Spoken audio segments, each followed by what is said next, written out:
ये सुनने में अजीब लगता है, लेकिन आप यादों के कारण ही जानते हैं।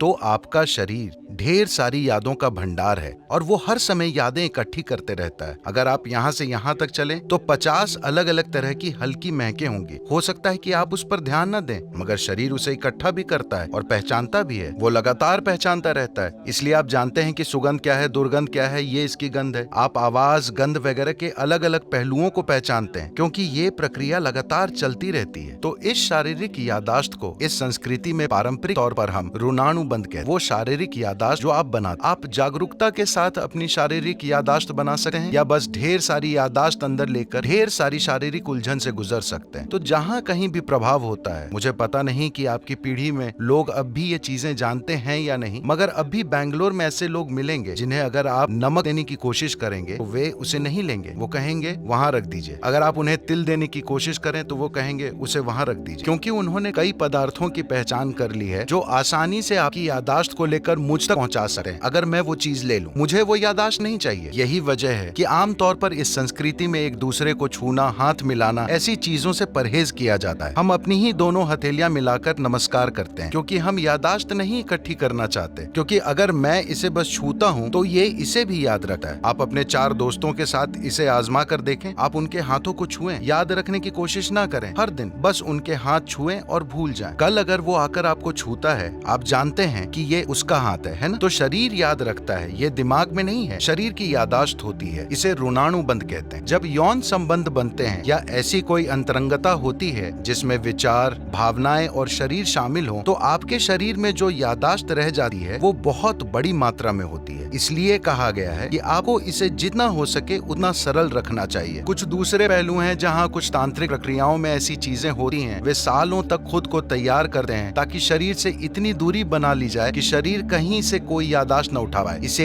एक साधना की तरह किया जाता है, बेलगाम संभोग की तरह नहीं। तो सवाल नैतिकता का नहीं है, सवाल ये है कि आप अपने जीवन में अपने साथ क्या करना चाहते हैं। अगर आप इस तरह जीना चाहते हैं कि आपके जीवन में आपकी भीतरी बुद्धि सबसे प्रबल चीज हो, आपका भौतिक शरीर नहीं, तो आपको शरीर की याददाश्त को जितना हो सके उतना सरल रखना चाहिए। इसलिए सादा भोजन, लोग बिल्कुल सादा भोजन करते हैं। अब भी मैं दिन में एक बार भोजन करता हूँ और भोजन में सिर्फ एक चीज खाता हूँ, 10 नहीं। मैं वो चीजें दूसरे दिन खा लूंगा, मगर आज मैं सिर्फ एक चीज खाऊंगा, क्योंकि काफी फर्क आप आजमा कर देखिए। सिर्फ मेरे कहने पर मत जाइए। खासकर जब आपकी परीक्षा का समय आता है, सादा भोजन कीजिए और देखिए कि उससे कितना फर्क पड़ता है। आपकी बुद्धि कैसे काम करती है, आप कितना सतर्क रहते हैं, सब कुछ। तो आप खुद को क्या बनाना चाहते हैं? आप खुद को एक सेक्सुअल सुपरनोवा बनाना चाहते हैं, या और कुछ लोगों का ऐसा इरादा हो सकता है, ये उनके ऊपर है। मगर आप अपने जीवन के साथ क्या करना चाहते हैं, ये आपको तय करना होगा। अगर आपने ये तय किया है तो ये बहुत महत्वपूर्ण है कि आप अनजाने में भारी मात्रा में यादें ना इकट्ठी करें, क्योंकि बाद में आप देखेंगे कि आपके लिए शांत और खुश रहना बहुत मुश्किल होगा, चाहे कुछ भी अच्छा हो रहा हो, क्योंकि शरीर में उलझन भरी यादें मौजूद हैं। जब इसी प्रकृति का कुछ और आता है तो शरीर में उलझन भरी उथल पुथल होने लगती है। शायद आपके दिमाग में ये ना आए, ये सिर्फ शारीरिक रूप से होता रहेगा। तो ये चुनाव आपको करना है। ये नैतिकता का सवाल नहीं है, ये सवाल है समझदारी से जीने का। यहाँ कुछ प्रेम संबंधों को मजबूत और स्थिर बनाने के लिए कुछ सुझाव है। संवाद और समझौता। एक स्वस्थ प्रेम संबंध के लिए संवाद और समझौता बहुत महत्वपूर्ण है। अपने भावनाओं और विचारों को अपने साथी के साथ साझा करें और उनकी बात सुनें। समर्थन और संबल। अपने साथी का समर्थन करना और उनके साथ खड़े होना बहुत महत्वपूर्ण है। किसी भी मुश्किल समय में उनके साथ रहना और उन्हें सामर्थ्य देना आपके संबंध को मजबूती प्रदान करेगा। आदर और सम्मान। अपने साथी का सम्मान करें और उनकी आवश्यकताओं और इच्छाओं को सम्मान करें। उन्हें एहसास होना चाहिए कि वे महत्वपूर्ण हैं और आपके लिए कितने खास हैं। साझेदारी।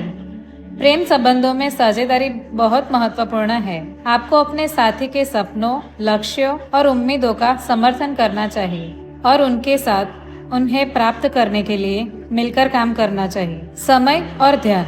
अपने साथी के साथ समय बिताना और उनके साथ साझा करने का समय निकालना महत्वपूर्ण है। अपने बाहरी कामों के बीच जीवन का संतुलन बनाए रखने के लिए समय निकालना अच्छा होगा।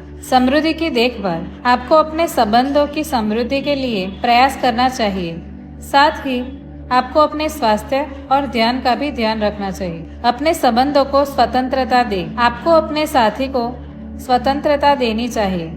उनके मान, मूल्यों और विचारों को सम्मान करना चाहिए और उन्हें अपनी अभिव्यक्ति का संवेदन करने देना चाहिए। हंसी मजाक। प्रेम संबंधों में हंसी मजाक बहुत महत्वपूर्ण है। यह आपके संबंध को मजबूत करने का एक अच्छा तरीका है और आपको एक दूसरे के साथ आनंद का अनुभव करने में मदद करता है। इस तरह प्रेम संबंधों को स्थायी और समृद्ध बनाएं।